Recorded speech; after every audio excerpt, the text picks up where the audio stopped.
Yo, ever sent a text that flipped your whole damn life upside down?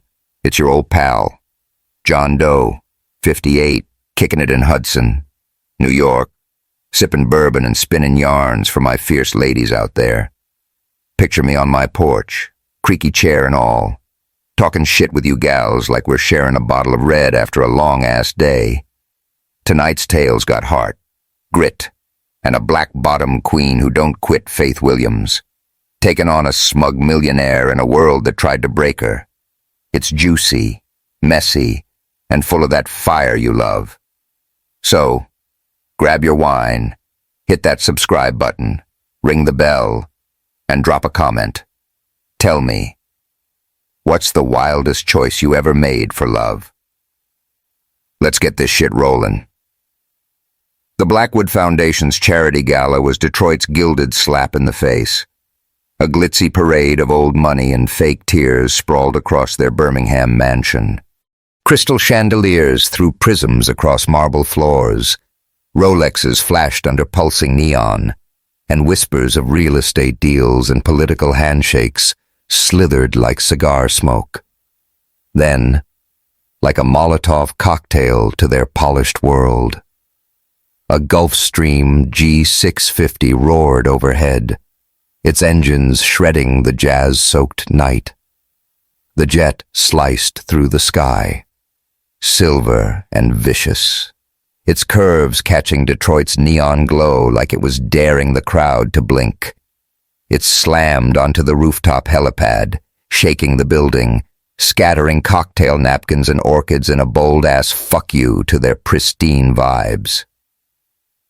Faith Williams stepped out, a vision in a crimson dress that hugged every curve of her full figure, unapologetic against the sea of silk gowns and tailored suits.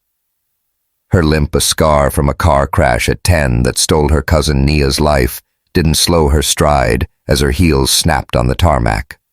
Her afro bounced under the city skyline, a crown of defiance, and her dark eyes blazed with a fire that could torch this whole damn place. 3 years ago, these people had spat on her, called her a nobody, a black-bottom girl too fat, too black, too broken for their golden boy. Thomas Blackwood. Now, she was a queen, and the jet behind her screamed she'd clawed her way up. No thanks to their blessing. Thomas stood at the crowd's edge, his bespoke suit screaming wealth, his jaw tight but lips curling into a smirk that said he'd bet on her pulling this stunt. Eleanor, his chief of staff, froze, her champagne flute trembling. Lila, his ex, let out a sharp, what the actual fuck that cut through the gasps. Margaret, his mother, narrowed her eyes, calculating. Eric, a slick-suited bastard with a predator's grin, leaned into Lila, whispering. His gaze locked on Faith like she was meat. Marcus, Faith's ex, slunk in the shadows, his sneer a reminder of the past she'd buried. Faith's pulse raced, not from the stairs or the jet's fading growl, but from the weight of what she'd survived to stand here. Her mind spiraled back 3 years, to a Birmingham penthouse thick with lies and jasmine, to the moment she'd signed her freedom away for the ones she loved. The Blackwood penthouse was a shrine to excess, all gold-trimmed mirrors and ebony floors, with oil paintings of dead tycoons glaring from the walls. Faith sat at the edge of their dining room, hands twisting in her lap, feeling like a trespasser in her own skin. Her faded jeans and thrift store tee were clean, but screamed outsider. At 27, she was a scrapper black-bottom bred, where you fought or folded, but tonight, she felt like she was sinking. Her curves spilled over the chair. Her afro drew stares, and her limp, that damn limp, made every step a reminder of the crash that broke her confidence and took Nia. The room buzzed with Blackwoods and their cronies, all fake smiles and veiled jabs. Eleanor presided like a queen pin, her silver hair in a tight bun, her blue eyes slicing Faith like glass. Lila, in a dress that screamed "Stare at me," whispered to a friend, both giggling as they eyed Faith's hips. Margaret sipped her bourbon, her silence heavier than a gavel. Thomas lounged at the table's head, chiseled jaw and cocky grin, like he owned the whole damn world. His hazel eyes flicked to Faith, cold and annoyed, like she was a contract he hadn't read. Eric hovered near Eleanor, his suit too perfect, his smirk too hungry, watching Faith like a vulture circling a carcass. Faith wasn't here by choice. Mama's sweet spot, her mom's bakery, was drowning. The bank had called in the loan, and Blackwood Industries, Thomas's empire, was poised to snatch it for pennies.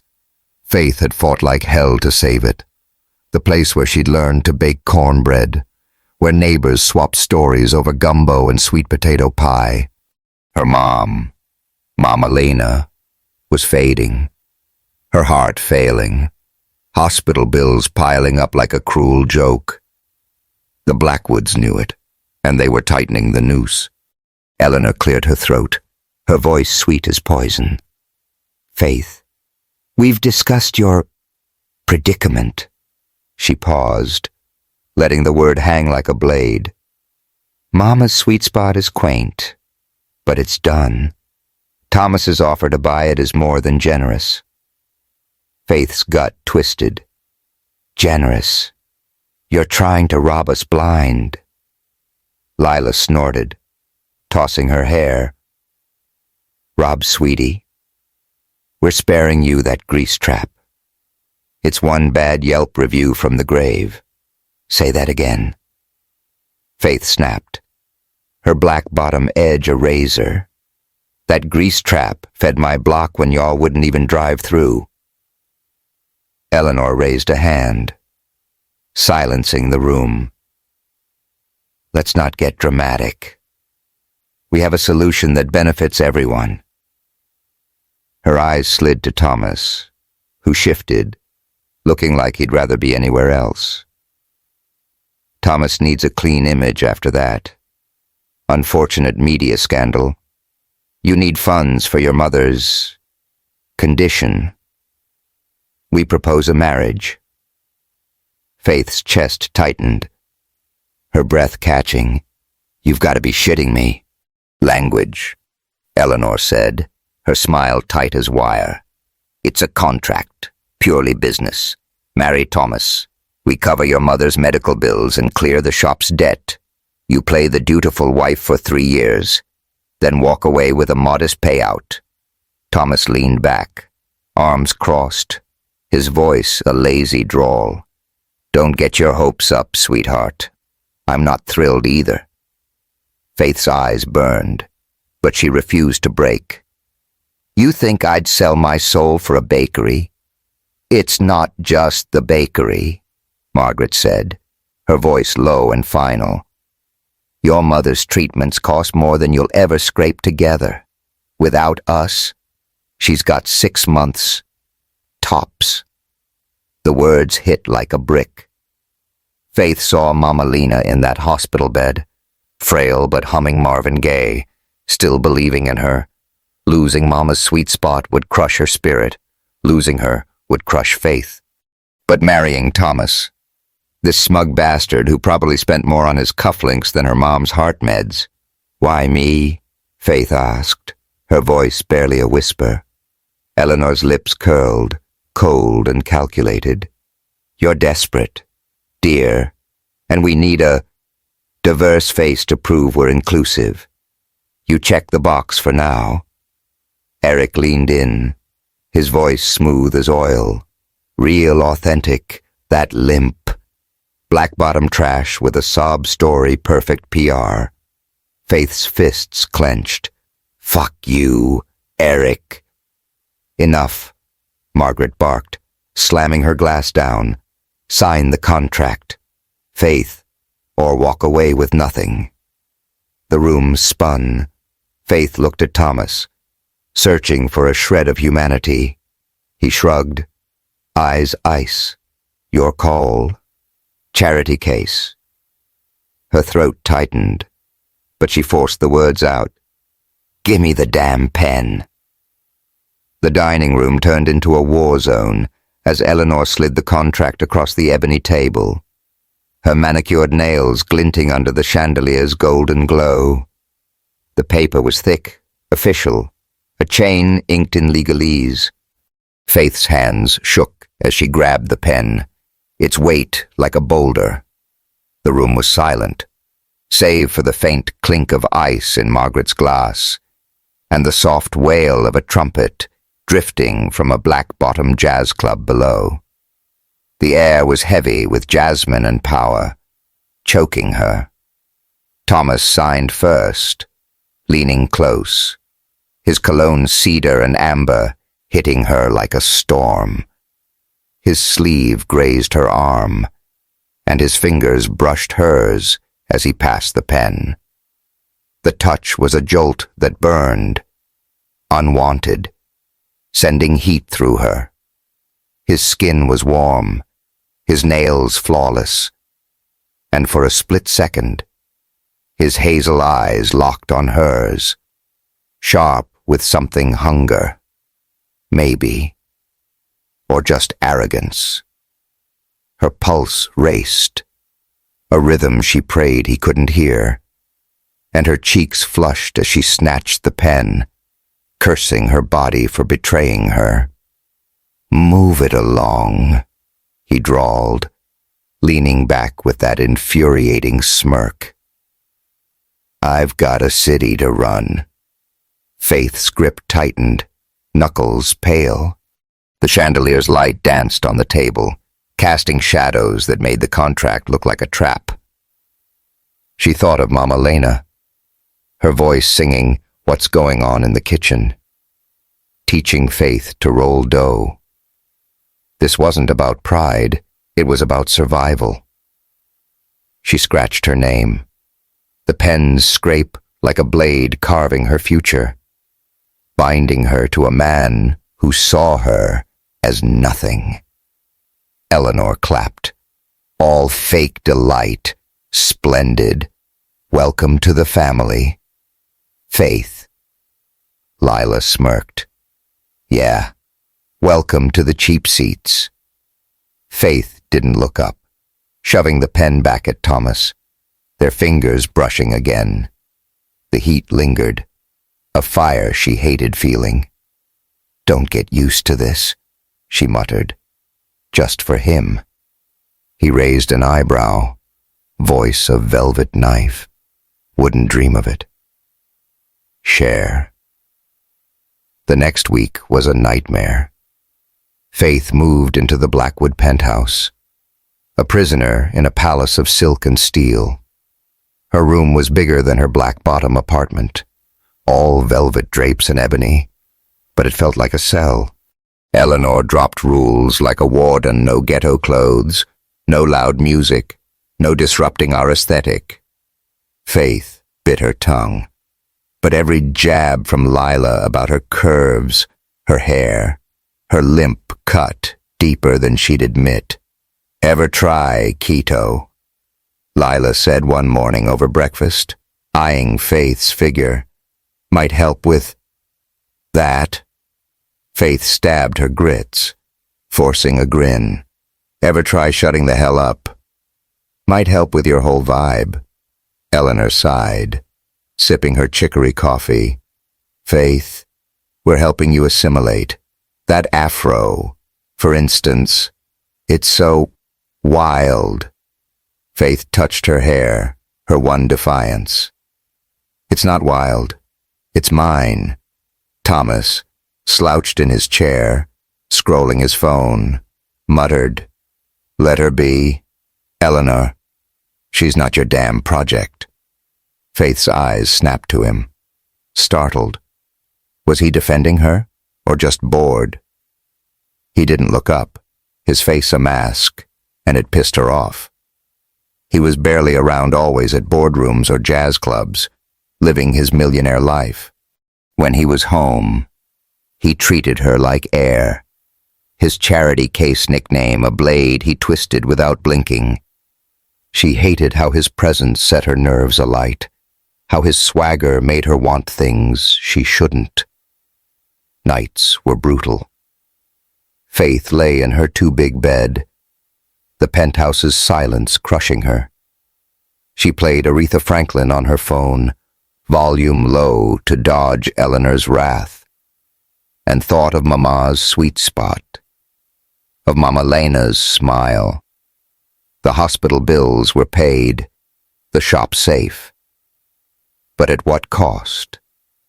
She'd traded her freedom for a family that saw her as garbage, a man who saw her as a burden. She pulled out a worn copy of Langston Hughes's poems, reading I, too under her breath, I, too, am America. The words steadied her, a reminder of her roots, her fire.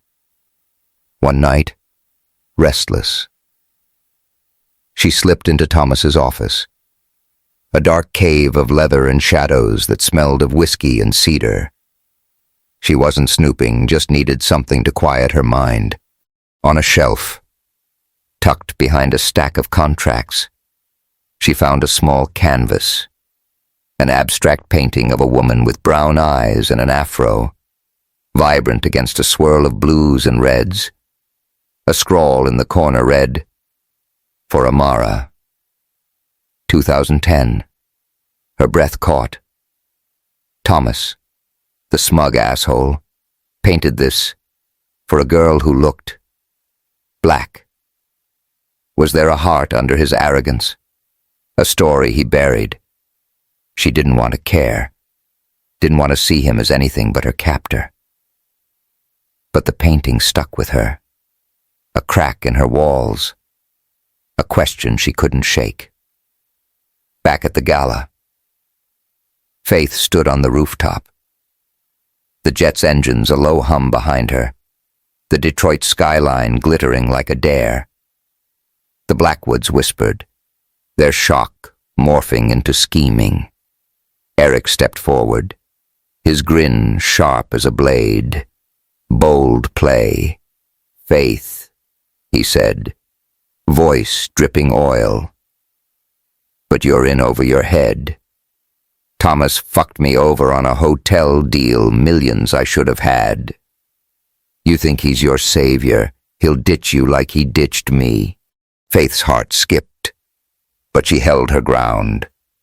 I don't need saviors, Eric, and I sure as hell don't trust your slimy ass. Eleanor cut in, her smile fake as her pearls. Faith, what a theatrical entrance. Why are you here? Faith met her gaze, unflinching. To show y'all what black bottom grit looks like. We don't bow. A guest nearby muttered, black bottom trash. Loud enough to sting, but Faith's eyes burned, daring them to say it again. Lila's eyes narrowed, but Thomas moved to Faith's side, his hand grazing her lower back, a touch that sent a jolt through her despite herself. She's here because she belongs, he said, voice steady, and you owe her some damn respect. The crowd went quiet, the tension thick as tar. Faith's pulse roared, not from the jet or the glares, but from Thomas's words. 3 years ago, he'd been her chain. Now, he was her shield, or something more. Eric's smirk lingered, his words about Thomas echoing. She wasn't sure who to trust, but one thing was clear, she wasn't the Faith who'd signed that contract. She was ready to rewrite the damn song. Yo, John Doe's bringing the fire. Faith's jet just flipped these bougie assholes. Her fake marriage to Thomas is sparking mad heat. If her black bottom hustles got you hyped, slam subscribe, hit the bell, and drop a comment. How'd you roast these elites? Where you vibin' from? Let's dive in. The Blackwood Estates outdoor pavilion in Birmingham was a gilded trap, a sprawling canopy of silk and starlight where Detroit's elite played their games. Lanterns swayed from ancient oaks, casting amber flickers across linen-draped tables, while the night breeze carried the scent of magnolias and money. A lone piano played a soft jazz riff, its notes weaving through the clink of crystal glasses and the murmur of casino deals and yacht parties. Faith Williams stood at the edge of the pavilion, gripping a bourbon she hadn't touched, feeling like a stray cat in a den of wolves. The sapphire dress Eleanor had forced on her clung to her curves, its low neckline bearing more than she liked, and the slit flashed the scar from that damn car crash at 10 that stole her cousin Nia. Her afro was wrestled into a low bun Eleanor's orders and every uneven step. Her limp sharp on the cobblestone path screamed she was an outsider. At 27, Faith was a scrapper, forged in Black Bottom's fire. But tonight, she felt like she was drowning.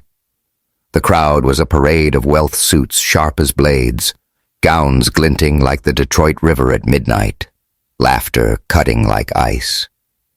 Faith caught their whispers, stock trades, political favors, names tossed like poker chips. She was 2 months into this cursed contract marriage with Thomas Blackwood, a deal she'd signed to save Mama's sweet spot and her mom's life. But the Blackwoods' world was a maze of knives, their shades slicing deeper than she'd expected. Lila glided over, her gold dress shimmering like she owned the night. Her dark curls bounced, her smirk as sharp as her stilettos. "Faith, you showed," she said, eyeing the dress. "That's daring. Ever think about a shawl might hide? All that." Faith's grip tightened on the glass, her black bottom edge flaring. "Ever think about zipping it might hide your whole damn attitude?" Lila's lips pursed, but a silver-haired banker nearby muttered, "Black bottom trash," loud enough to sting. Faith's pulse slammed, but she shot him a glare that could burn asphalt, daring him to say it again. Eleanor swept in, her ruby gown flowing like she commanded the stars. "Faith, darling," she said, her voice syrup over arsenic. "No need to be so coarse. We're molding you to fit. That hair, for instance, it's a touch. Savage." Faith's hand twitched toward her bun, her afro her last stand. "It's not savage.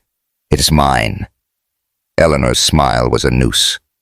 "For Thomas's sake. Try to polish yourself tonight. He's showcasing you as his fiancée, and appearances matter. Thomas."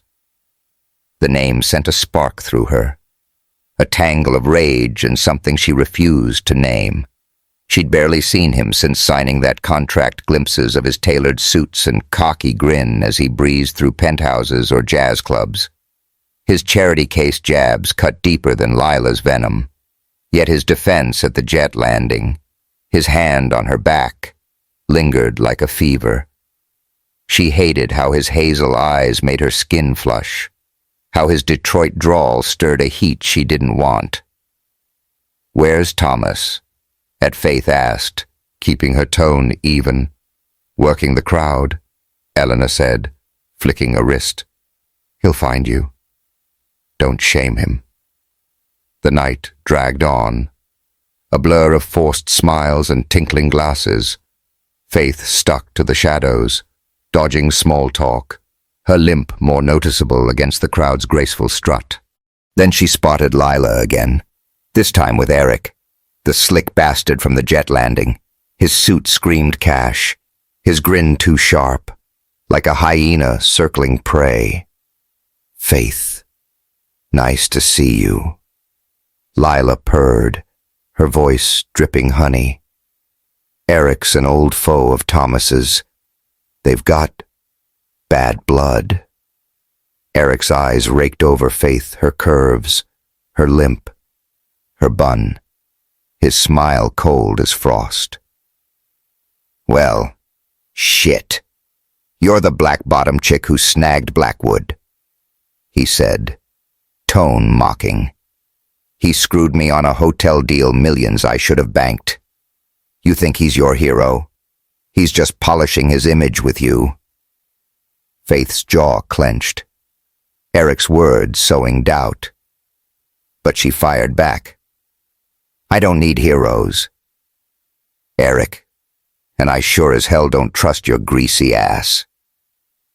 Lila gasped, but Eric chuckled, a low, grating sound. Got fire. Thomas loves a challenge, but watch yourself. Black Bottom, you're playing a dangerous game. Before Faith could snap, Thomas appeared, his black blazer tailored to perfection, hair tousled just right. His hazel eyes flicked to Faith, then slid to Lila, and the ease in his smile twisted Faith's gut like a blade. Lila, Eric, didn't expect you here, he said, pulling Lila into a hug that lasted too damn long. You look sharp. Always for you. Share. Lila purred, her hand lingering on his chest. Faith's stomach churned, jealousy and self-loathing crashing like waves. She didn't want Thomas not like that. Not with his smug bullshit, but the sight of them burned, a reminder of the world she'd never fit. Lila. Eric. This is Faith, Thomas said, his gesture half-hearted, like she was an afterthought. My fiancé. The word rang hollow, and Lila's raised eyebrow confirmed it. Fiancé. Damn, Thomas. You work quick. Faith forced a smirk, her voice sharp as a razor. Yeah, he's a real romantic. Locked me down with a contract and a smirk. Thomas's jaw twitched, but he didn't take the bait. Let's grab a drink, he said, steering Lila toward a bar cart, leaving Faith like she was last week's trash. Lila's laugh trailed after her. Don't sweat it, hun. Thomas has standards. Faith's cheeks blazed, but she swallowed the hurt, channeling it into resolve. She wasn't here for Thomas's approval or their elitist games. She was here for Mama Lena, for Mama's sweet spot, for the black bottom block that raised her. Fuck their shade. Eric circled back, his cologne sharp and heavy, his smile oily. You're out of your depth, Faith, he said, stepping too close. Thomas is using you for optics. But I'd treat you right. A girl like you needs a man who can handle all that. His eyes lingered on her curves. Too bold, too long. Faith backed up, skin crawling. Handle. I'm not a damn toy. Keep your sleaze to yourself. He laughed, raising his glass. Spicy. I'll be around. Black Bottom.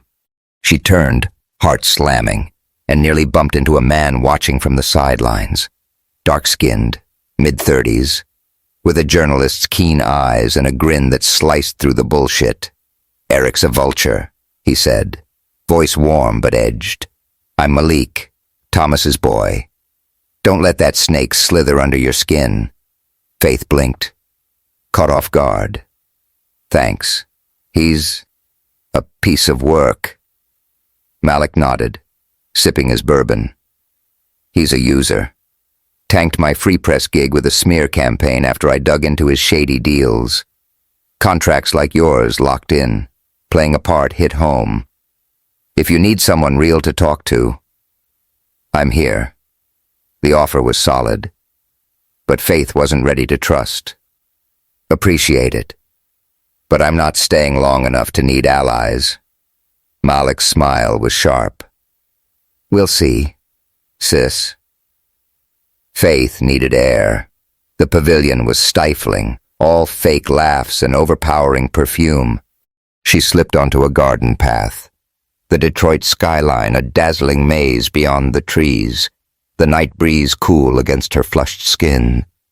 She ditched Eleanor's dress for her own black, fitted, with a slit that bared her scar like a fuck you. Her afro was free again, catching the wind, and she leaned against a stone bench, breathing deep.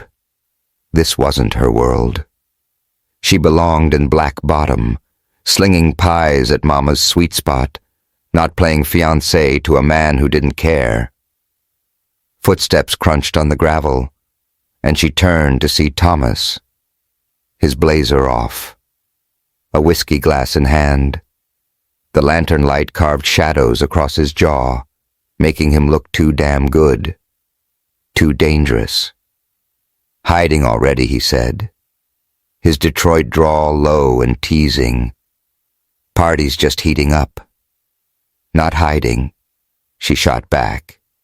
Just done with the crap. He chuckled, stepping closer.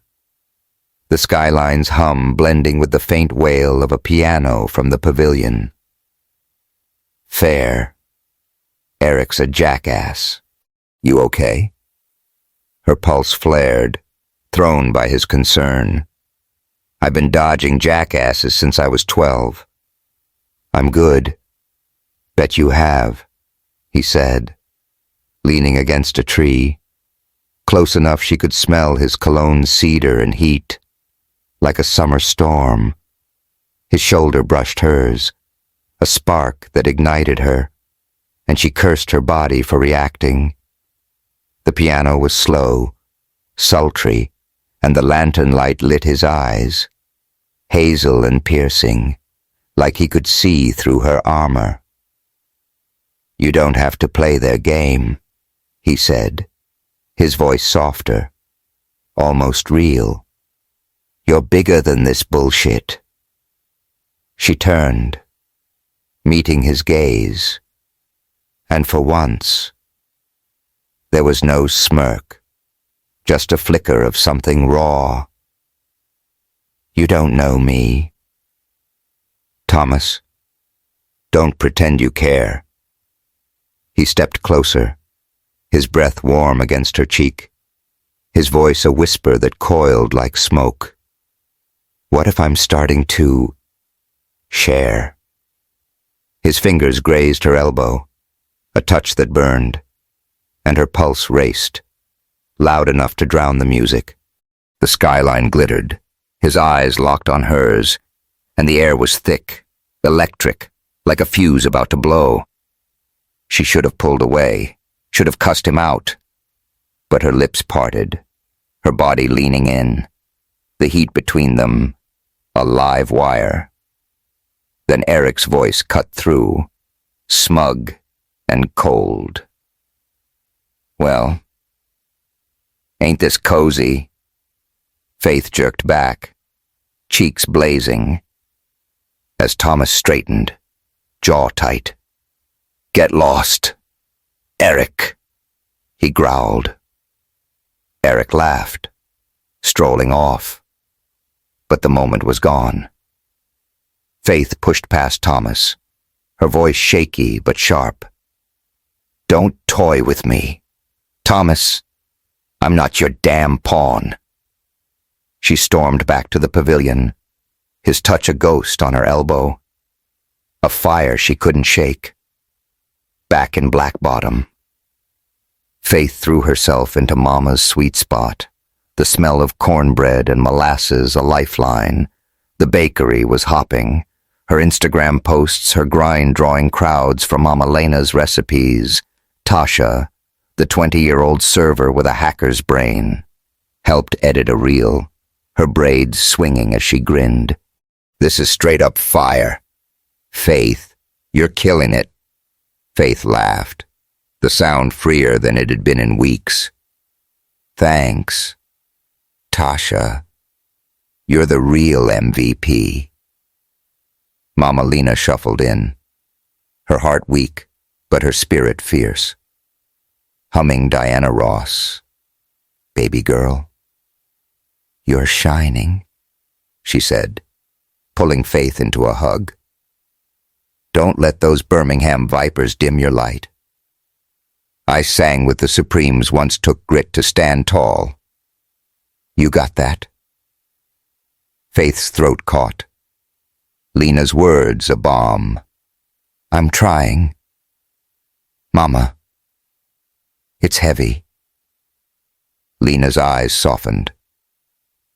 Love the girl in the mirror. Faith. She's enough.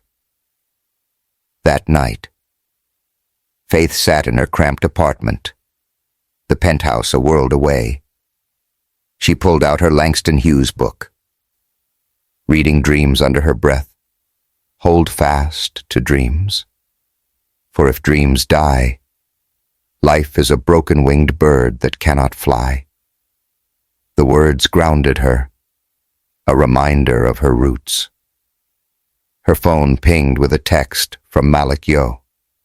Faith, your Insta's poppin'. Come speak at our Black Bottom Jazz workshop. We need your heat.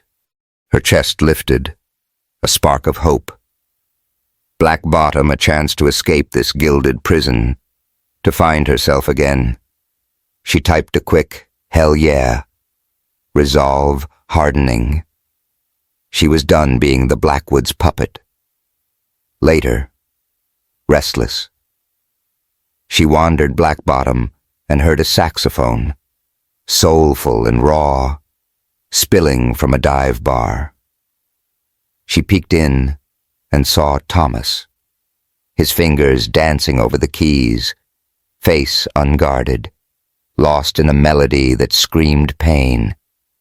The neon lights bathed him in greens and blues, eyes closed, notes heavy with loss. Her breath caught.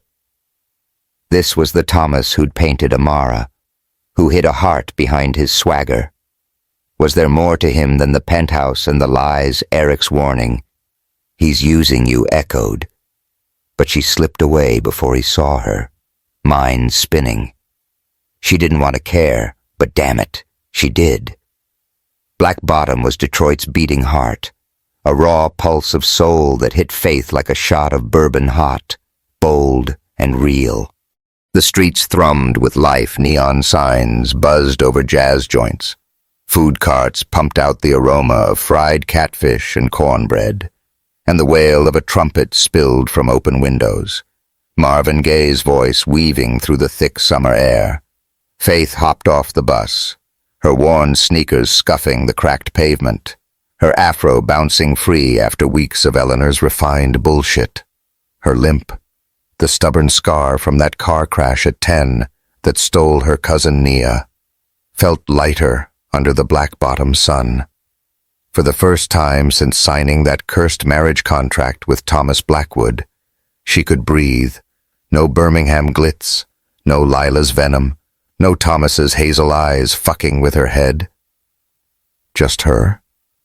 A weekend jazz workshop for black hustlers, and a chance to reclaim the faith she'd buried. Soul Rising, the community center, was a haven. Its brick walls plastered with murals of Smokey Robinson and Aretha Franklin, the air thick with the scent of sweet potato pie and ambition. Faith walked in, her denim jacket slung over one shoulder, and was tackled by Tasha, a 20-year-old with braids to her hips and a grin that could light up the Renaissance Center. Faith, my girl, Tasha squealed, pulling her into a hug. Your mama's sweet spot Insta's straight fire, sis. You're about to drop some Black Bottom wisdom on these folks. Faith laughed, the sound loose and honest, something she hadn't felt since the Blackwoods penthouse. Just keeping it real. Tasha, you're the one hacking the game with those edits. Teamwork makes the dream work. Tasha winked, dragging her inside. Come on, let's get you in the mix. The center was a hive of black hustle coders pitching apps, chefs slinging gumbo samples, poets spitting bars over coffee and pralines.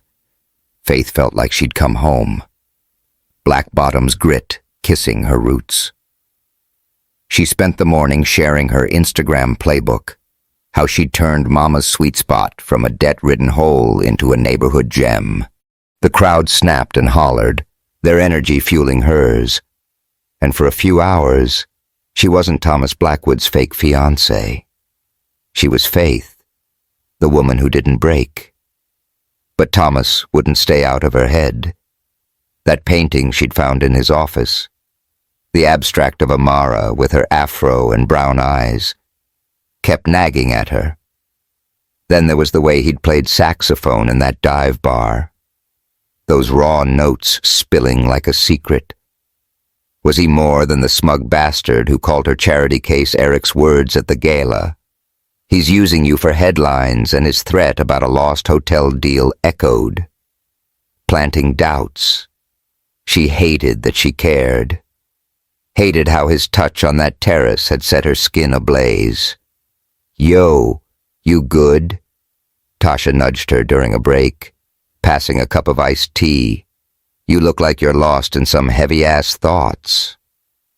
Faith forced a grin, sipping the tea. "Just thinking about work." Tasha's eyebrow shot up.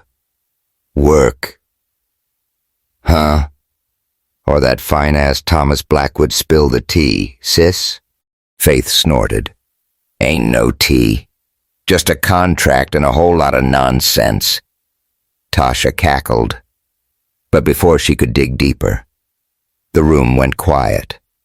Heads turning toward the door, Faith followed their gaze, and her stomach flipped.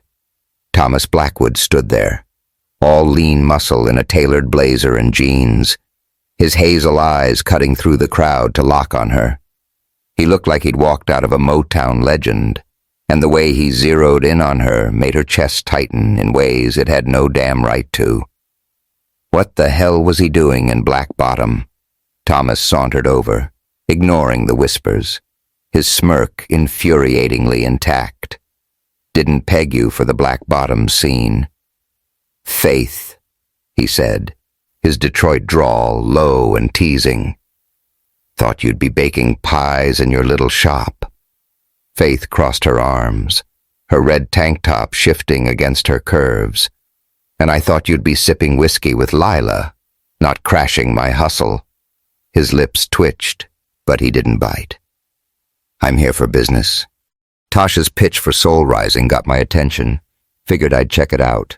Tasha, watching like she was at a heavyweight fight, grinned wide. "Thomas Blackwood. Huh. Faith didn't mention you were this smooth. You investing or just here to flex?" Faith shot her a look. "Don't gas him up. Tasha, his ego's already a damn skyscraper." Thomas chuckled, unfazed. "I'm serious. Tasha, your center's got legs jobs. Music. Real shit. I want in." Faith's eyes narrowed. Was this another Blackwood power grab? Or was he for real Eric's warning about Thomas's betrayal stung? And she wasn't buying his charm. Tasha, oblivious to the tension, clapped her hands. "Hell yeah. Let's talk shop."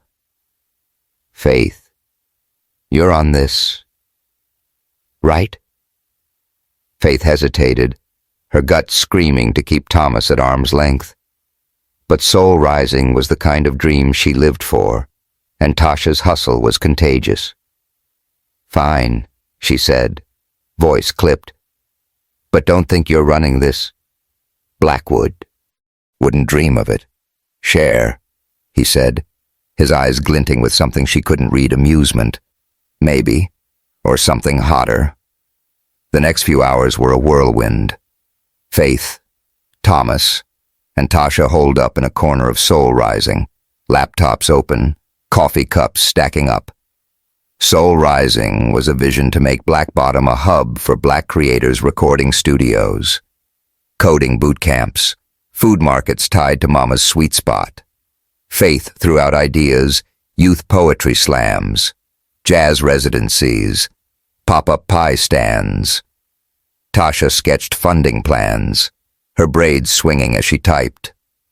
Thomas, to Faith's shock, wasn't just a rich boy with a checkbook. He broke down investor pipelines, tax breaks, and city grants with a sharpness that made her respect him, even if it pissed her off. His brain was sexy, and she hated it. They broke for lunch at a nearby soul food joint, all sticky tables and the smell of fried okra. Stevie Wonder's isn't. She lovely thumped from a jukebox, and Faith grinned as Thomas eyed the menu like it was a puzzle. "What's wrong?" "Rich boy," she teased, leaning back in her chair. "Can't handle a little heat." He smirked, loosening his tie. "I can handle anything you dish out." "Faith." Her cheeks warmed, but she held his gaze. "Bet. Get the hot catfish plate. Extra hot sauce." Tasha laughed, tossing a napkin at them. "Y'all need to chill with the vibes. I'm trying to eat." Thomas took the dare, ordering the spiciest plate on the menu. One bite, and his face turned red, sweat beading as he chugged iced tea. Faith cackled, her laugh loud and free, the Blackwood's weight melting away. Thomas shot her a mock glare, coughing. "You set me up." "Faith." "Nah. You set yourself up," she said, grinning. "Big talk. No game." He leaned forward, voice low, eyes locked on hers. "Keep talking. Faith. I'll show you game." Her pulse flared, the air crackling, but Tasha's groan broke the spell. "Lord, get a room before I choke on my okra."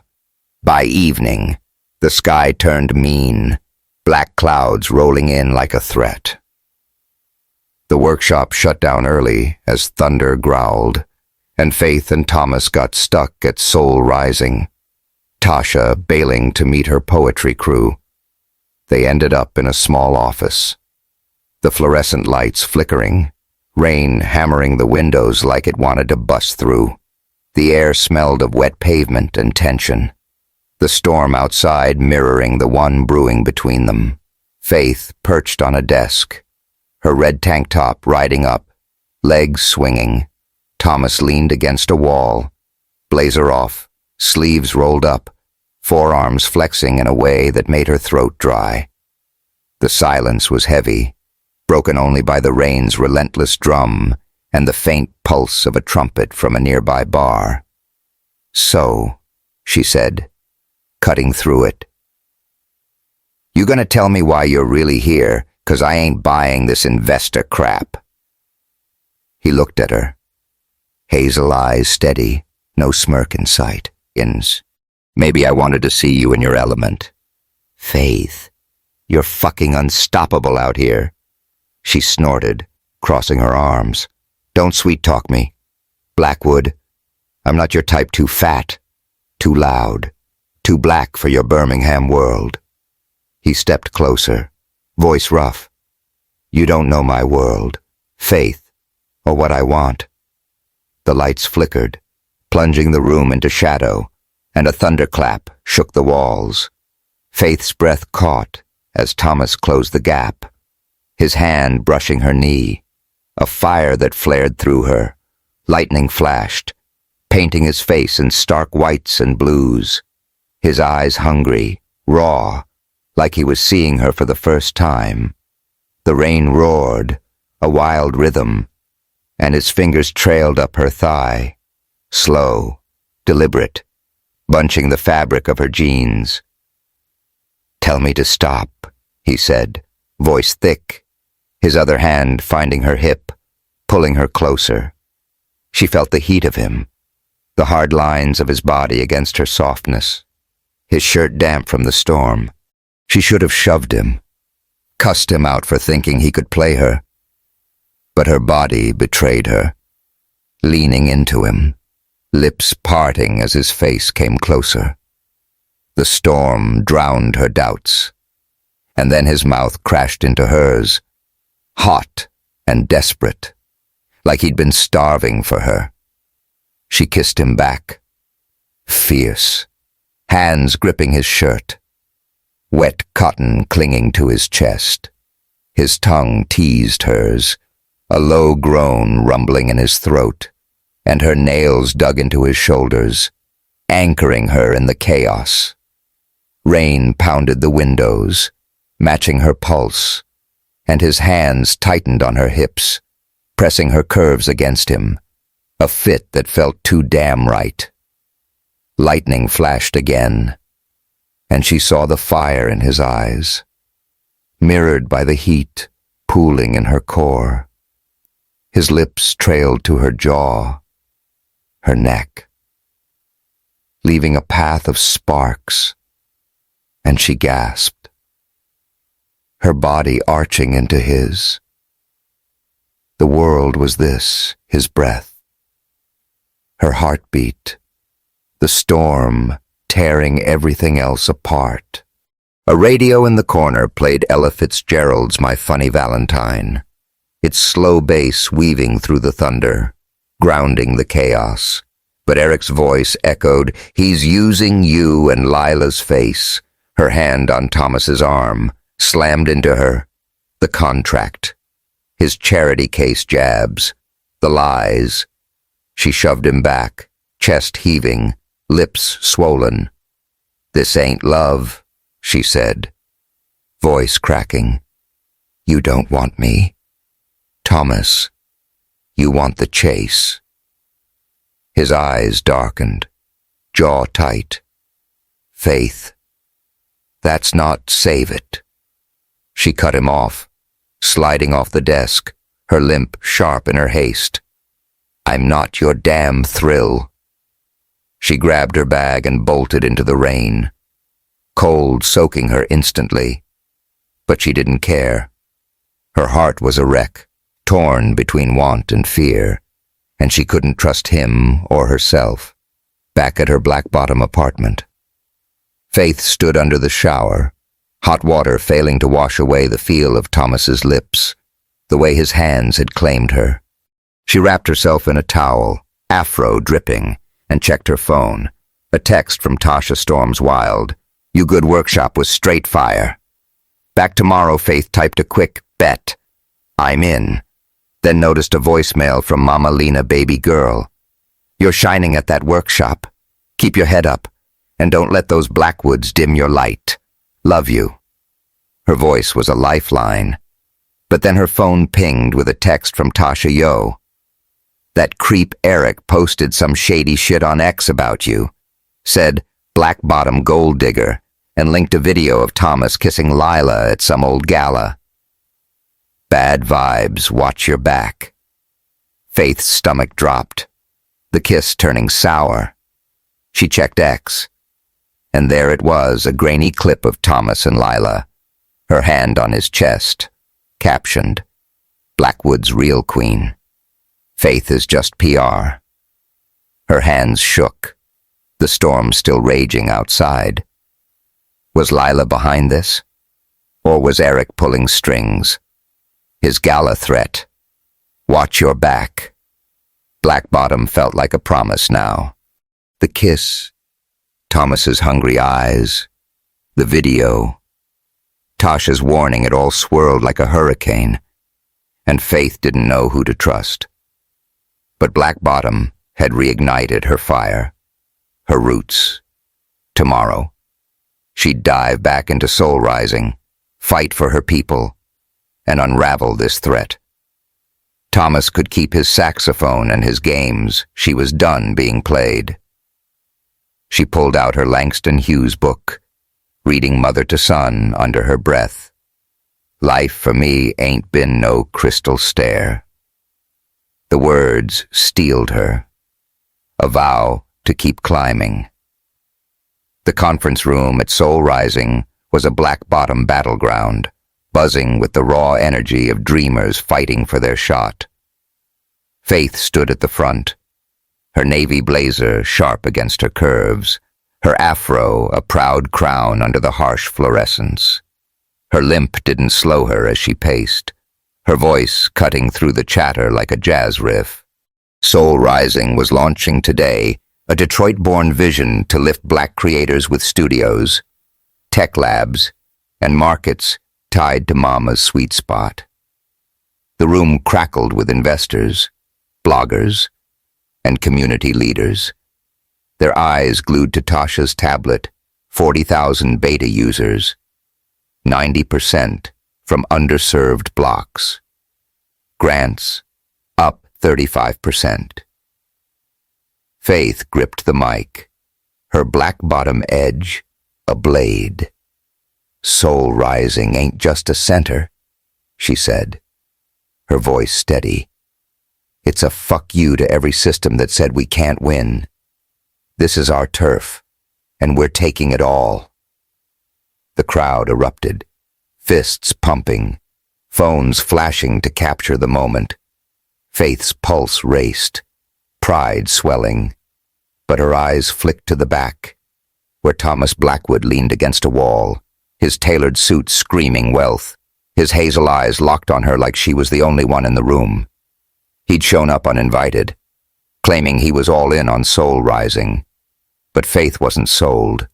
That kiss in the storm, his lips searing hers, still burned in her veins, but so did that X video of him kissing Lila Blackwood's real queen, and Eric's post calling her a black-bottom gold digger.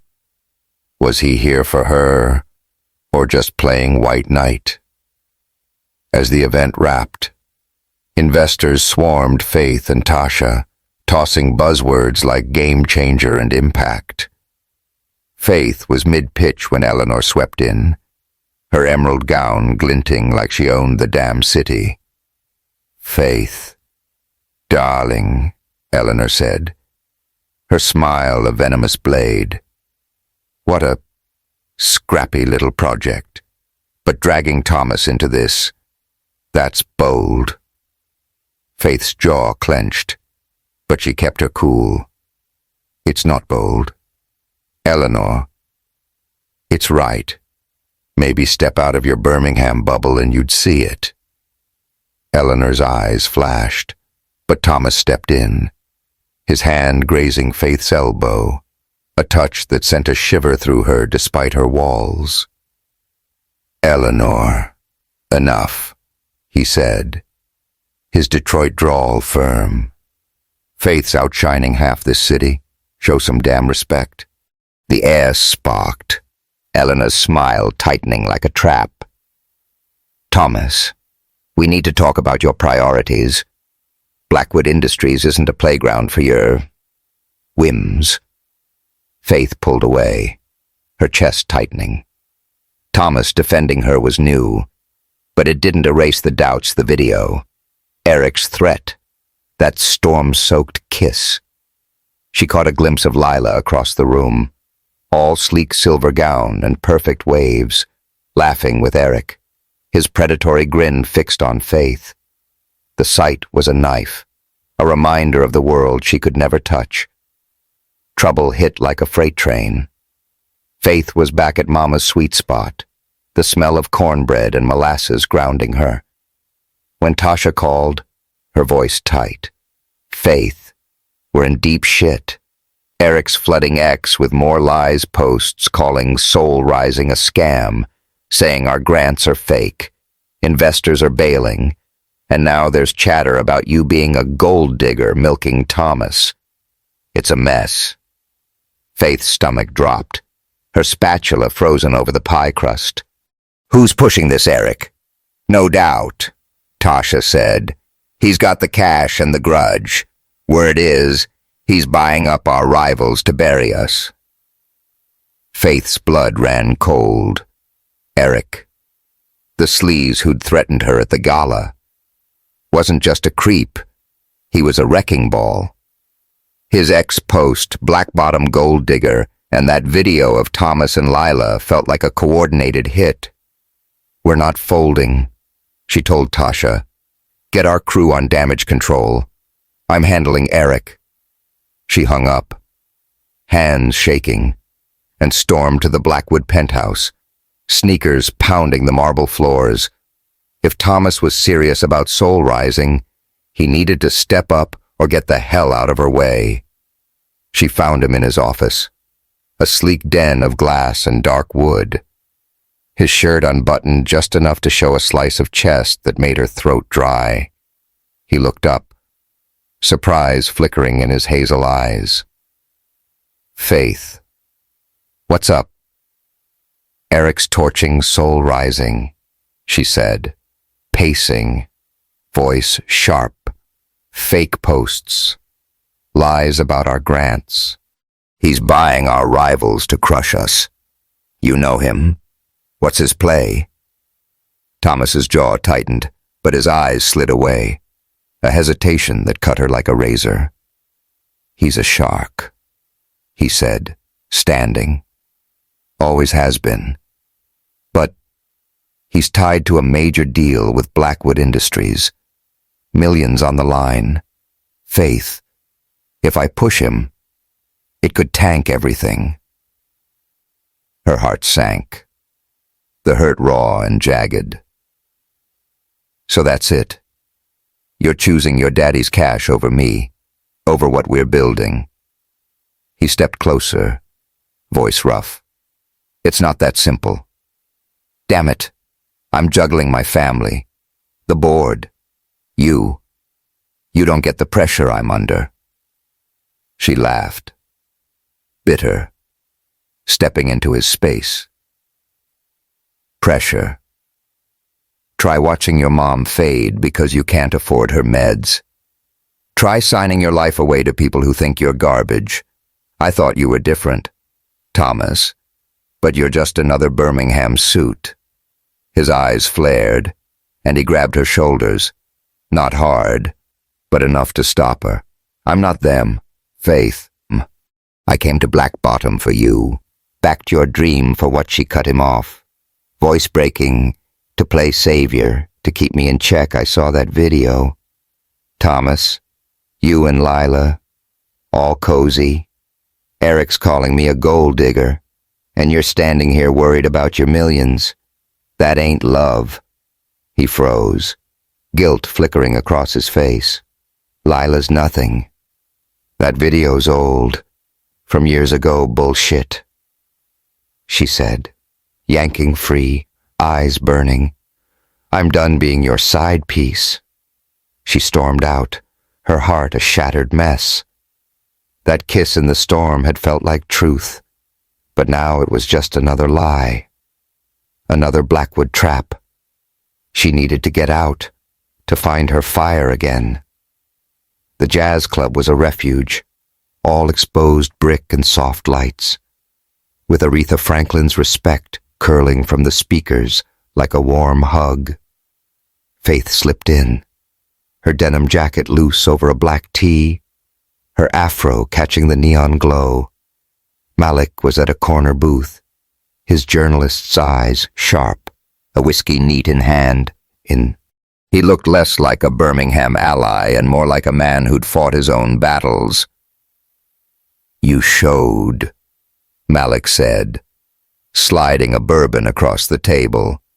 "Figured you'd need this after that storm." Faith took a sip, the burn steadying her. "You said you've got dirt on Eric. Lay it out."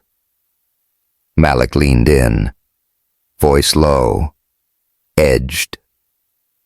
"He's not just gunning for soul rising. He's got a vendetta against Thomas, lost a hotel deal 5 years back. Millions he was banking on. Smashing your center is his way of hitting Thomas where it hurts. But it's uglier.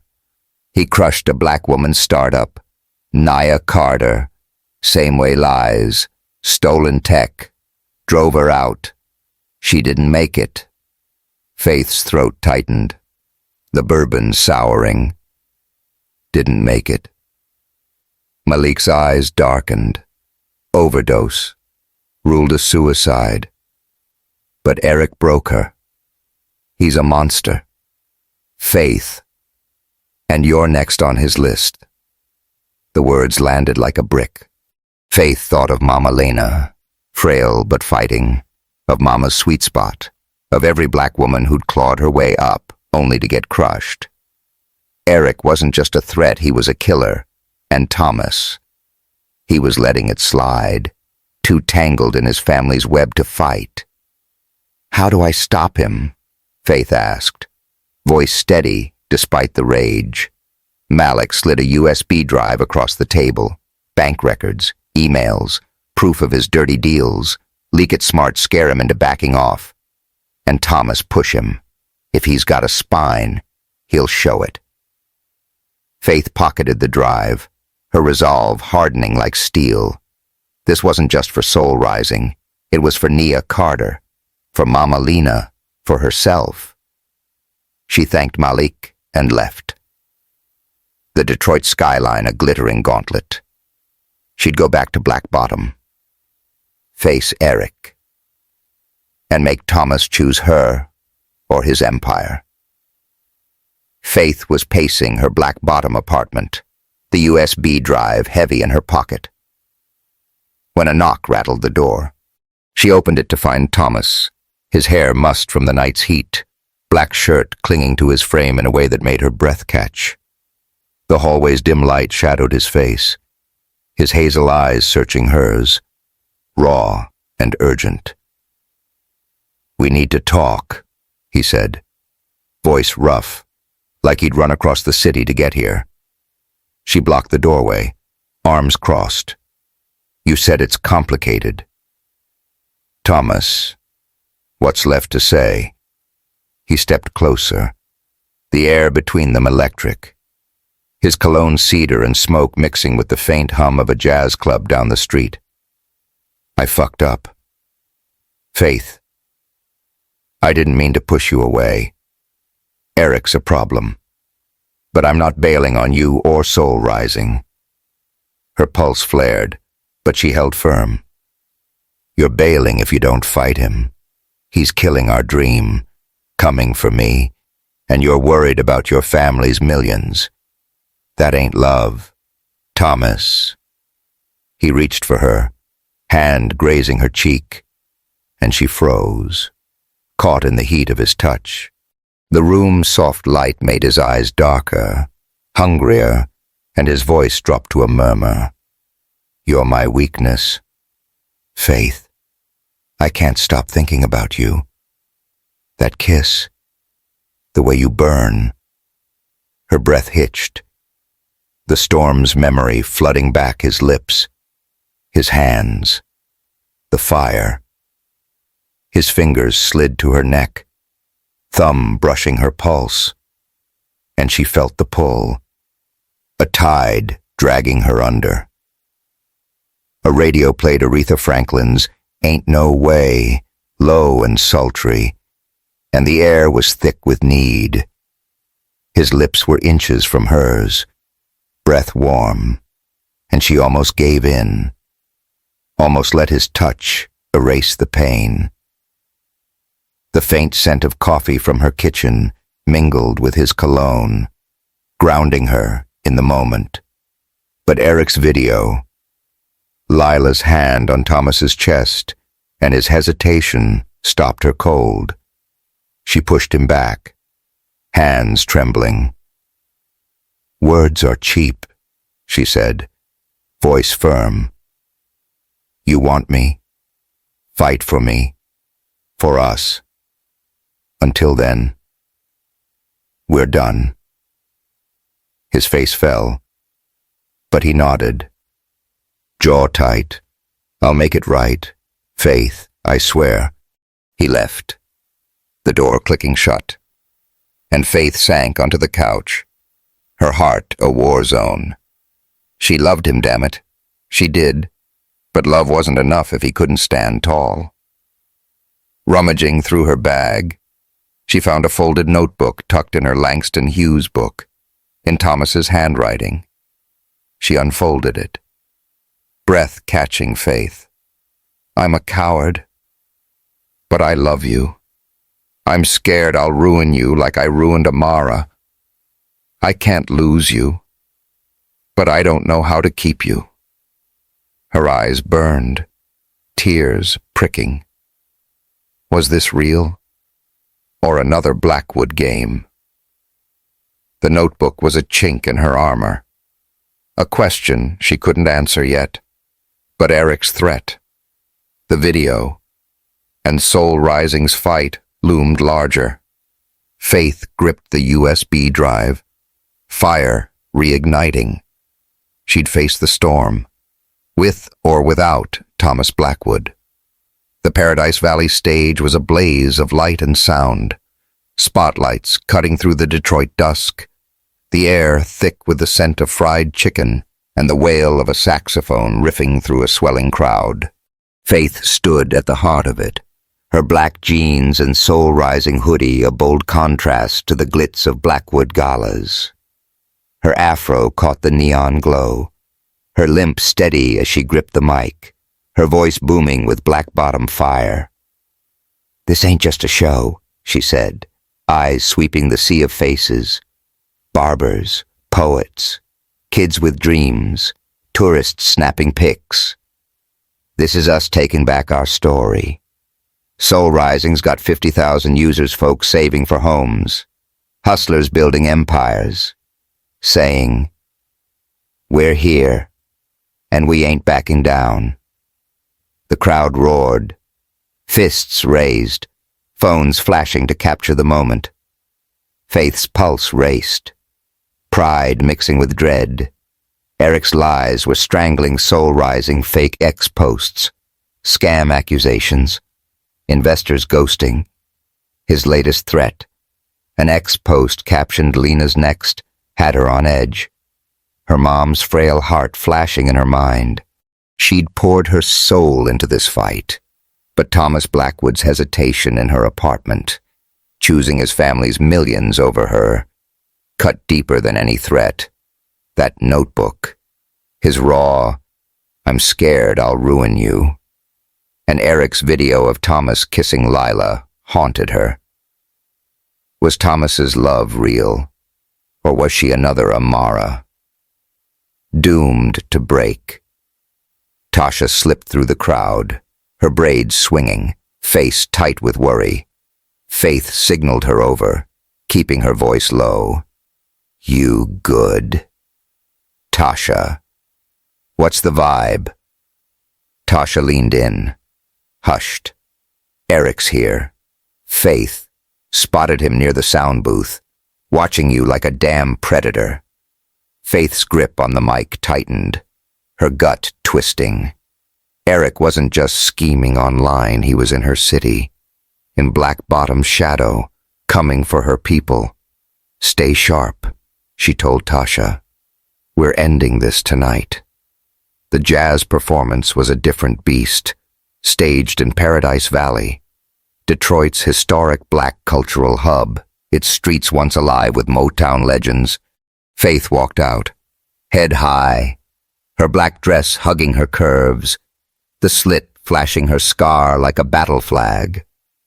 Her afro was a crown, her limp a steady beat. She wasn't Thomas's fiancée tonight, she was Faith, ready to burn Eric's lies to ash. Tasha flanked her, rocking a red jumpsuit, eyes scanning the crowd. "This place is electric, but I'm getting bad juju." "You sure about calling out Eric here?" "Damn sure," Faith said, voice steel. "He wants to play in my city. He's getting played." Malik slipped through the crowd, his journalist's vibe cutting through the chaos. He handed Faith a slim folder.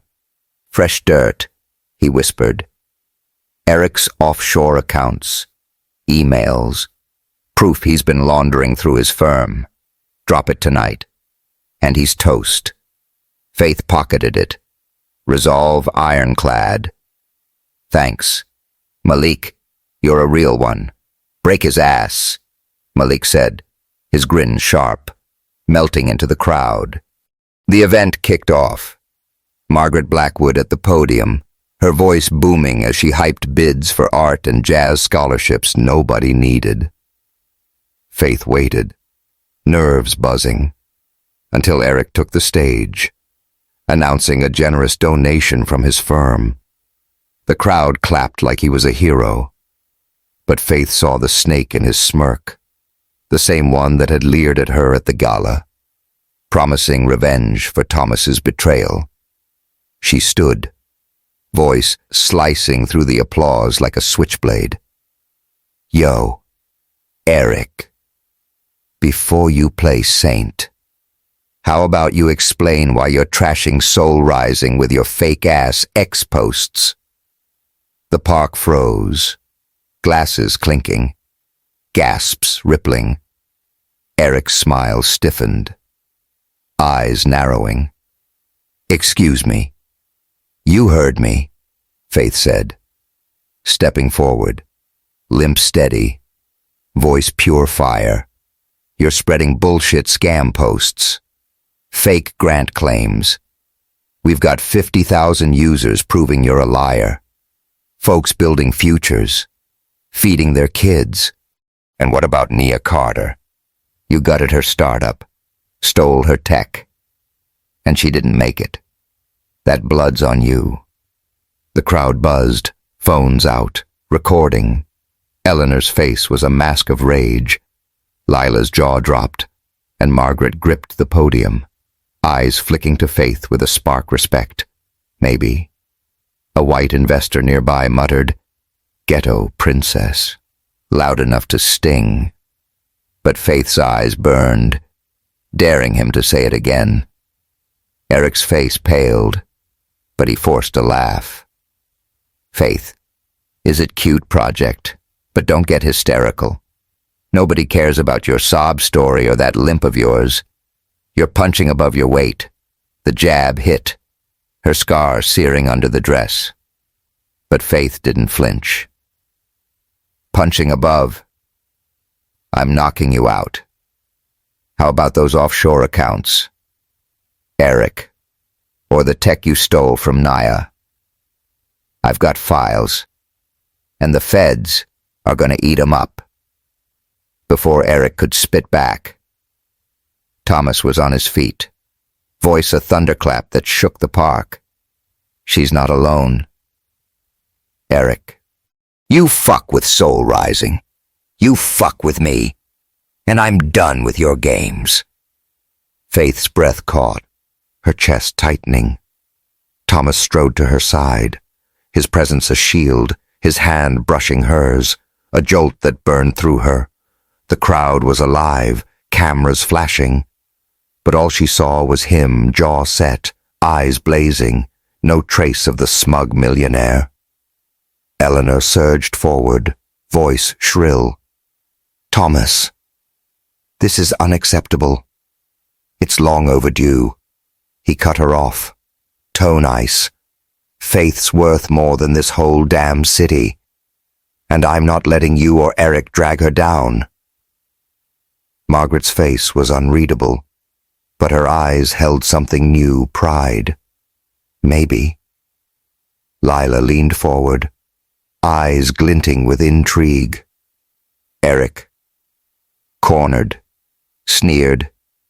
You're throwing your empire away for her. Thomas. She's nothing. My world's with her, Thomas said, voice low, final. And Faith's ground tilted. Was this real? Or another act? Her heart wanted to believe. But her head screamed caution. The night dissolved into chaos. Crowd buzzing, reporters scrambling. Faith slipped backstage, needing air, dress sticking to her skin from the heat of the moment. Tasha caught up, grin wide. Girl, you just set Detroit on fire, Eric's screwed. And Thomas Mann's got it bad for you. Faith shook her head, voice shaky. I don't know. Tasha, I want to trust him. But Before Tasha could reply, Eleanor appeared, face a storm of rage and desperation. "Faith, you've gone too far," she hissed. "You're ruining us. Thomas is throwing it all away for you. He loved Amara, a black girl like you, until she broke under our world's weight." The words were a dagger, slicing through Faith's resolve. Lila's video, Thomas's hesitation, Eleanor's venom. It all crashed together, feeding her doubts. If he loved her, why's he fighting for me? She shot back, voice wavering. Eleanor's smile was cruel. Because he's lost. But he'll wake up. You're a fling, Faith. Thomas appeared, tuck's jacket off, sleeves rolled up, looking like he'd fought a war. "Eleanor, stop," he said, voice hard. "Faith's not a fling. She's my everything." Faith's heart lurched, but Eleanor's words lingered. Before she could speak, Margaret stepped in, her stern face softer than Faith had ever seen. "Eleanor, enough," she said, voice low. "Thomas is right. I was wrong about Faith, about a lot. I loved a black man once, a jazz drummer, and my family destroyed us. I won't let my son lose her." Eleanor's eyes widened, but she stormed off, heels clicking. Margaret turned to Faith, voice gruff. "You've got fire, kid. Don't let her snuff it out." Faith nodded, stunned, mind reeling. Thomas reached for her, hand cupping her cheek, backstage lights casting a red glow across his face. "Faith, I'm sorry," he said, voice rough. "I'm done with them. With Eric. I'm yours."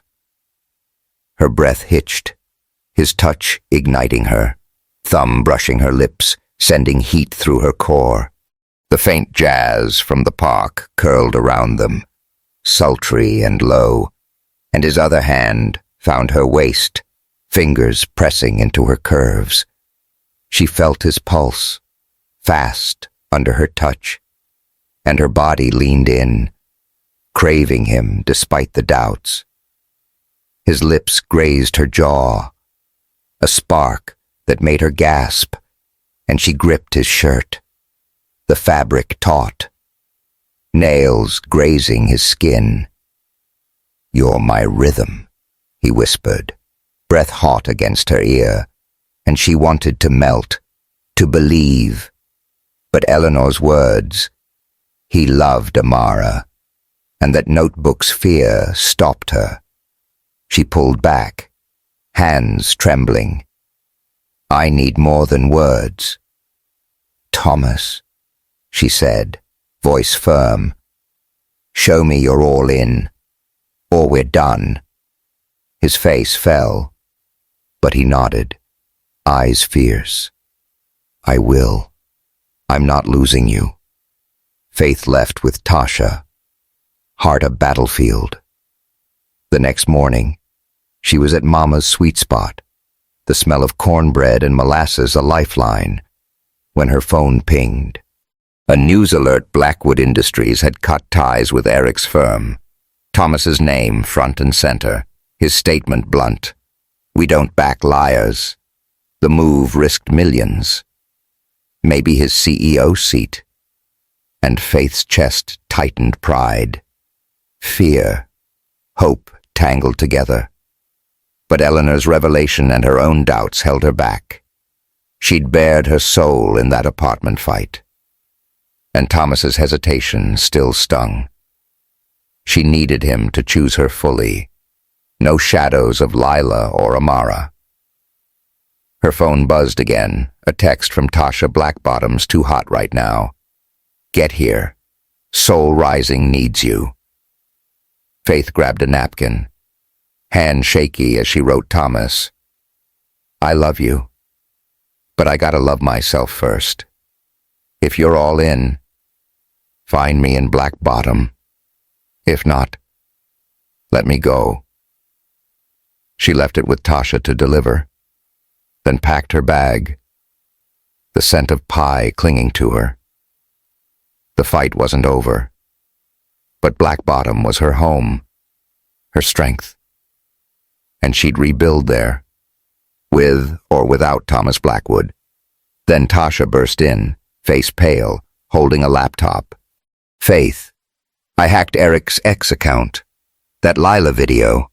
It's fake. Eric doctored it, linking her to mess with you.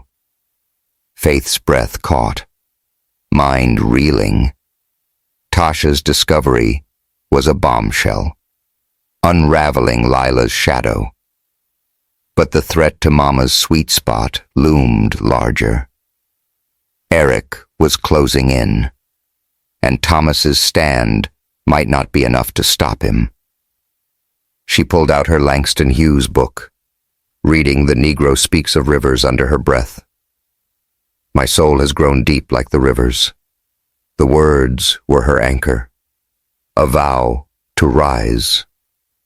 The Black Bottom Jazz Festival was a living pulse, a riot of color and sound that turned the vacant lot into a cathedral of soul.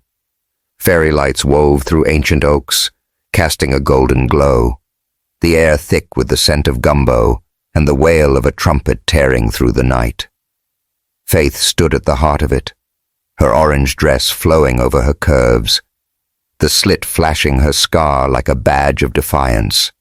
Her afro caught the neon shimmer, her limp steady as she coached a group of teens on pitching their poetry slams through Soul Rising's app.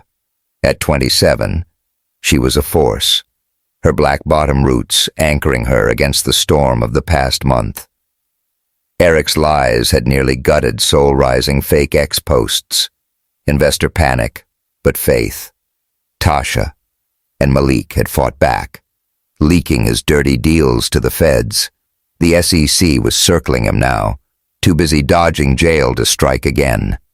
The app was soaring, hitting 80,000 users, with stories pouring in, a grandma opening a daycare, a coder launching an app. Faith's heart swelled, but a piece of it still ached for Thomas Blackwood.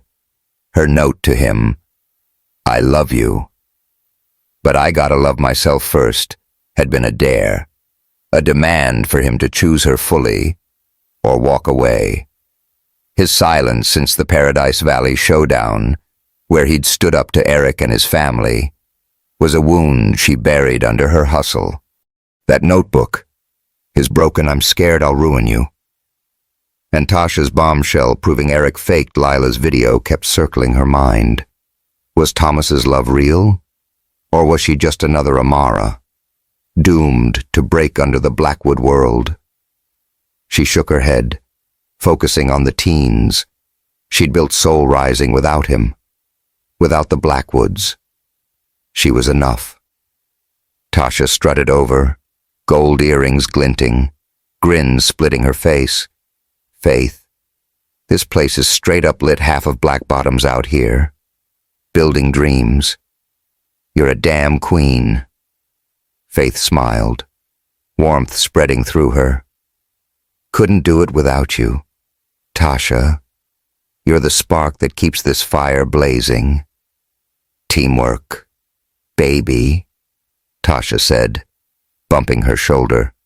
But real talk, any word from Thomas Mann's been ghost since he tanked that deal with Eric. Faith's smile faltered, throat tight. Nah, probably back to his Birmingham penthouse. Tasha's eyes softened, but she didn't push. Well, heads up, we've got a big donor rolling through tonight. Wants to vibe with Soul Rising. Could be major. Faith nodded, distracted. Her mind drifted to Thomas, his hands in that storm, his voice at Paradise Valley, the way he'd looked at her like she was his everything. She pushed it down, turning back to her group. Her community needed her, and that was bigger than any man. As night fell, the lot transformed into a stage for a jazz festival Tasha had billed as a love letter to Black Bottom. The band tuned up, bass lines vibrating through the crowd, and Faith mingled, her orange dress catching the light, her laughter blending with the chatter of neighbors, artists, and kids chasing glow sticks. The energy was electric, like Detroit itself was singing. Tasha grabbed the mic, voice booming. "Y'all ready to turn this shit up? We got a surprise tonight that's gonna blow your damn minds." The crowd hooted, and Faith clapped, figuring Tasha had snagged a Motown legend. But when the stage lights flared, Thomas Blackwood stepped out. No suit, just a black tee and jeans, his hazel eyes cutting through the sea of faces to find her. Her breath caught, pulse racing like a drum. He looked raw, real, stripped of the smug millionaire she'd met 3 years ago. "Ladies and gentlemen," Thomas said, his Detroit drawl steady, but edged with nerves. "I'm Thomas Blackwood, and I'm here for Faith."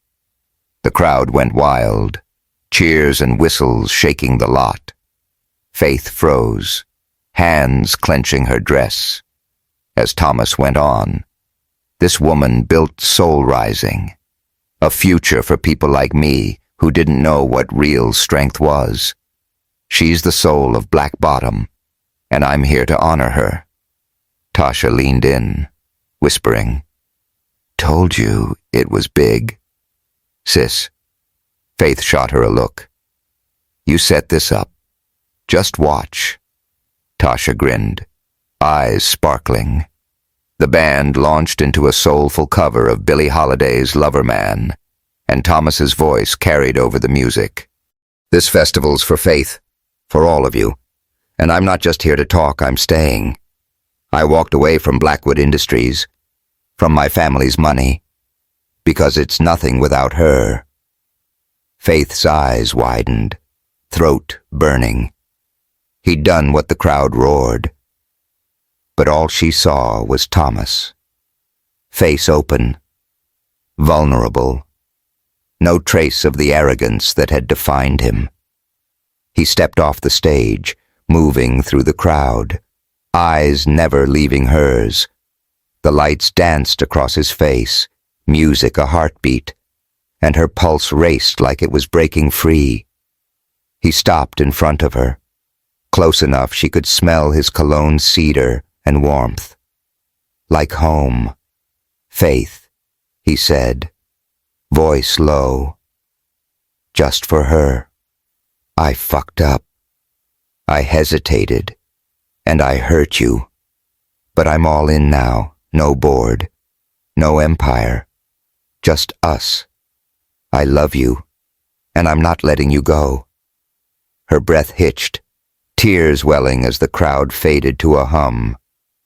"You gave it all up," she whispered, voice trembling. "For me." "For us," he said, hand cupping her cheek, thumb wiping a tear. "You're my world. Faith. Always will be." She didn't think, didn't doubt. She grabbed his shirt, yanked him down, and kissed him, fierce and hungry, like she'd been starving for him. The crowd exploded, cheers drowning the band, but Faith was lost in him, lips hot, tongue teasing hers, hands sliding to her hips, gripping her curves like a vow. The stage lights flashed gold and red, bathing them in a glow that felt like destiny. Her scar, her limp, her fears, they vanished in his touch, in the truth of his eyes. He pulled back, breathless, forehead pressed to hers. "I'm yours," he whispered, voice rough. "If you'll have me." She laughed, shaky but bright. "Damn straight I will." The festival raged on, the band swinging into Etta James's at last, the crowd swaying under the stars. Faith and Thomas slipped backstage, needing a moment away from the chaos. The lot's noise softened, replaced by crickets and the faint thump of music. They stood in a shadowed alcove, fairy lights casting a warm glow, air heavy with possibility. Thomas pulled her close, hands framing her face. "I meant every word," he said, voice low. "No more Blackwoods, no more games. Just you and me, building something real." She searched his eyes, seeing the man who'd painted Amara, who'd played saxophone in the dark, who'd chosen her over everything. "You're crazy. You know that ditching all that cash?" He grinned, thumb tracing her jaw. "Cash is cold. You're fire." Her heart swelled, and she leaned into him, lips brushing his. The kiss was slow, deep, a seal on their future. His hands slid down her back, fingers pressing into her curves, and she gasped, heat sparking her core. Her orange dress shifted, his hand finding her thigh, pausing at her scar. He broke the kiss, lips moving to her ear, voice a whisper. "This scar's your story, Faith. It's strength, and it's fucking gorgeous." She shivered, nails grazing his neck, his words hitting deeper than his touch. He kissed her neck, soft and reverent, lips warm against her skin, the scent of gumbo from the festival lingering in the air. She felt whole, loved in a way she'd never dreamed.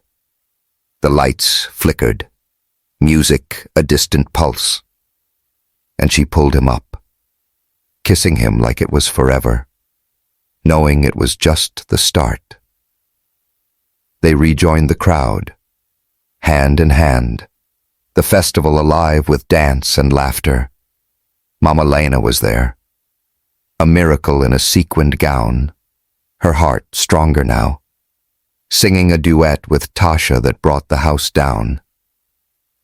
Margaret stood nearby, a shock, her face softer than Faith had seen. She approached, voice gruff. "I was wrong about you, Faith, about Thomas. I let my family ruin a love once. I won't let it happen to my son." Faith's breath caught, her confession heavy. "What are you saying? I'm saying I'm sorry," Margaret said, pulling out a check. "For Soul Rising. No strings, just a step toward right." Faith took it. The number 8 figures enough to take the center global. "This doesn't erase shit," she said, voice firm. "But it's a start." Margaret nodded, stepping back, and Thomas squeezed her hand, pride in his eyes. Eleanor appeared, presence softer, eyes haunted. "I was a single mom once," she said, voice low. "Raised my boy alone. I see you, Faith. And I'm sorry for trying to break you." Faith nodded, stunned. Eleanor's peace offering a fragile thread. Tasha hopped on stage, mic in hand. Give it up for Faith, the queen who built this, and Thomas, the man who knows a real one when he sees her. The crowd roared, and Faith pulled Thomas into a dance, her limp a rhythm of its own, his hands steady on her hips. The stars burned bright, Black Bottom's soul theirs. Months later, Faith and Thomas ran Soul Rising together, expanding to Chicago, Atlanta, Oakland. They hadn't tied the knot yet, but their pact was stronger than any ring build a future for dreamers, for their people, for each other. Faith stood in the lot, watching kids paint a mural of Nia Carter, her orange dress swapped for a soul-rising hoodie. Thomas wrapped his arms around her, lips brushing her neck. "Love you," he murmured. Voice warm. She leaned into him, smiling. Love you back. They'd faced the Blackwoods, Eric, their own demons, and come out whole. Love wasn't the jet or the stage, it was this quiet moments, shared fights, a community that thrived.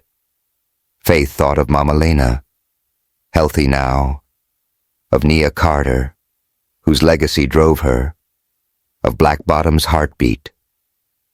She'd loved herself first, and that had changed everything. She pulled out her Langston Hughes book, reading Dream Deferred, silently. What happens to a dream deferred? Does it explode? Her dream hadn't deferred. It had erupted. Tasha rushed in, face pale, holding a USB drive. Faith. I dug deeper into Eric's server. He wasn't just a liar, he was tied to some shady-ass investors, maybe mafia. This could be big. Faith's eyes met Thomas's. A new storm brewing. The fight wasn't over, but they'd face it together. Their love a rhythm that wouldn't break. Yo, John Doe's bringing the fire. Faith and Thomas lit up our souls. Their love's pure jazz. Subscribe, ring the bell, and tell us you ever fight for love against all odds. Share with your squad. Let us know where you're vibin', and keep the soul blazin'.